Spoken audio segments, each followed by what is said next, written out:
The dumbest mistake that Mortal Kombat ever made. Marvel Rivals has been taking over like crazy, and honestly, the game deserves it, offering incredible gameplay along with a bunch of characters to choose from. And recently, the Invisible Woman has been trending, not just because her gameplay is incredible, but also because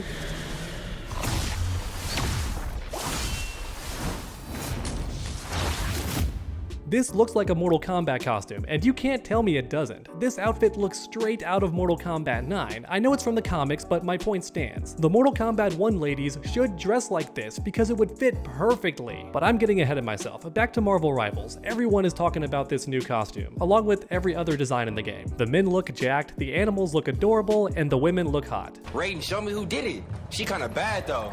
Is that Frost? In other words, the characters are very appealing, which is another big reason the game is performing well. If you want to see the opposite example, then just check out Concord.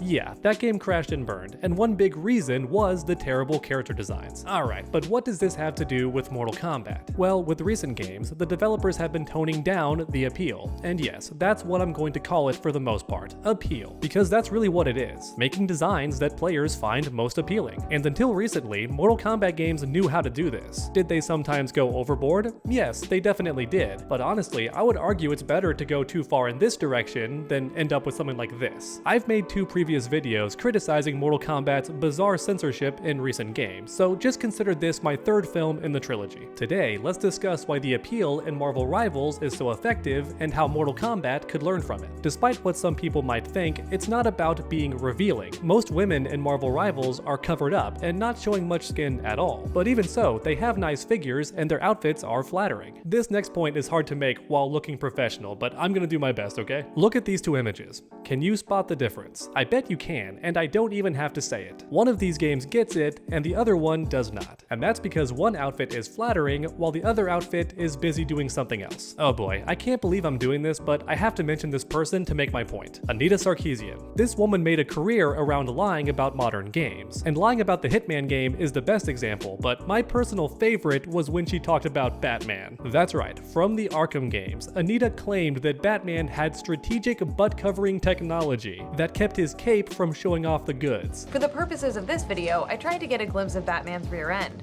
but it's as if his cape is a high-tech piece of Wayne Industries equipment designed to cover up his butt at all costs.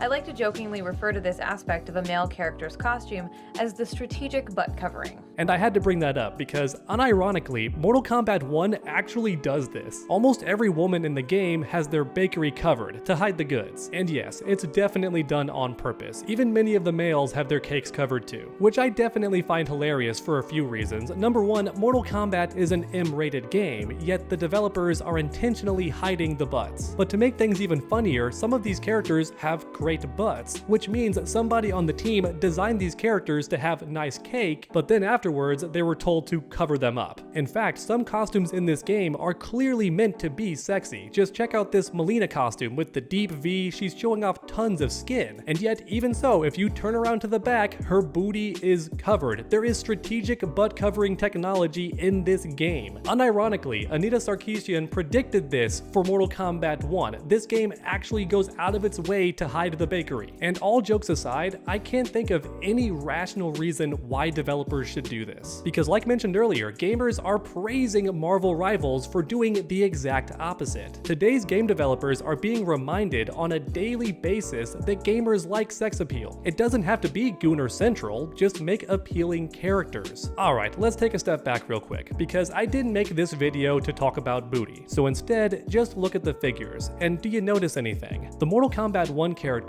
have boring proportions. And no, I'm not talking about the chest, so don't even go there, okay? The women in Mortal Kombat 1 just look bland. And anyone who's taken gesture classes will agree with me and tell you that women don't look like this. The proportions are wrong here. Women don't have square bodies where their shoulders line up perfectly with their hips. That's just not how women look. Typically, men have bigger shoulders and narrow hips, whereas women have wider hips and more narrow shoulders. And Marvel Rivals does this well. The women have have better proportions along with curves and other appealing aspects. And also, they have different shapes too, different body types, whereas in Mortal Kombat 1, almost every woman looks identical when it comes to their figures. Listen, I'm not saying they need to add Marissa to the game, or Lady Longlegs over here, but mix it up a little bit. Just look at Squirrel Girl, she's getting tons of praise, not always wholesome, but most praise is because her body type is unique in this game. And honestly, every other lady has different bodies too, but it's just harder to notice. Some are taller or shorter, slightly more muscular, you get the idea. But in Mortal Kombat 1, all the women have the same bodies, which is simply not appealing. My main point is this: Mortal Kombat doesn't have to become Gunnar Central, just give the women more appealing figures, and also vary up their body types. Just don't go full Concord about it. Never go full Concord.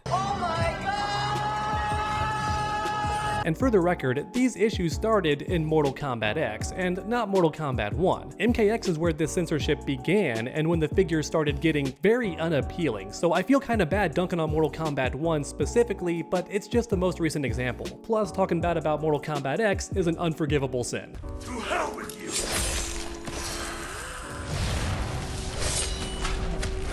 Marvel Rivals proves what many of us already knew. Gamers like to look at attractive people. Even Venom's buns are so distracting that it's become a meme. In fact, my girlfriend loves this joke. Anytime Venom gets brought up, she talks about the cheeks, like she just has to, because Venom's cheeks are so up and in your face that it's funny but also appealing. Once again, there's no reason to make game characters less appealing, unless that's what you're going for. But otherwise, let those curves shine. You don't have to get extra goonery with it, although that is an option. And like I've said in past videos, Mortal Kombat was pretty famous for its sexy outfits. It wasn't the main selling point, that was always the violence, but even so, people did notice and talk about the outfits in Mortal Kombat because they were so attractive and appealing. Listen, I haven't been to every gaming convention, but believe me when I say this, every time I did go, there was always a woman cosplaying Mileena from Mortal Kombat 9, along with other attractive costumes from the past games. I barely see any Mortal Kombat 11 or Mortal Kombat 1 cosplays. It's always the older games, which honestly proves how iconic an appealing costume can be. It survives through the decades, and that's just not going to be the case for most of these new designs. There's actually been dozens of videos recently comparing Marvel Rivals to the recent Avengers game, and that's because the comparison is hilarious. One game is clearly making costumes that players want, while the other game is doing something else. I have no clue who they were trying to impress with these terrible designs. Meanwhile, Marvel Rivals created great designs that players wanted, and didn't give a second thought to anybody else, which is how it should be. Remember back when game journalists and some fake Street Fighter fans were celebrating that Cammy had a new design? They thought the classic had been tossed and were like, haha, gooners, take that, find something else to fap to. But nope, guess what? Capcom kept the classic outfit in because they know what fans want. They know how to appeal. They're not going to take the costume out because they know that fans want it in. The Street Fighter developers know better than to intentionally remove something that most players want kept in the game. I can already guarantee that at least one person will say, oh, but those designs aren't realistic. And yes, Marvel Rivals is a stylized game, that is true, but even so, these costumes would look great even if the graphics were more realistic. And as for Mortal Kombat, the actors and actresses literally did wear those sexy costumes back in the day. The entire game was motion captured, so you can't argue these sexy outfits aren't revealing or wouldn't look good in modern games with better graphics. Of course they would. If anything, these classic costumes are gonna look better as graphics in video games improve. To summarize this video, Marvel Rivals has reminded developers of what gamers want. Make the characters appealing. You can show skin if you want to, but just an attractive figure alone can look great. But with that also said, I doubt many gamers would object if NetherRealm went full MK9 with the next game. Or at the very least, they could be alternate costumes, similar to what Street Fighter 6 did with Cammy. Her default look is completely different, but her classic outfit is still there, which wouldn't have happened with the Western game company. You know that thing would have been scrapped, but Japanese developers know better. They keep in the iconic outfits because they're so appealing. Let me know how you all feel in the comments down below. Should Mortal Kombat learn from Marvel Rivals? I definitely think so. But regardless, thanks for watching everyone, and I hope you enjoyed. If you did, please leave a like down below, it helps the channel out a ton. And if you haven't already, finish that combo by subscribing and ringing that bell so you never miss any future videos. Make sure to come back next time, and as always, stay underdogs.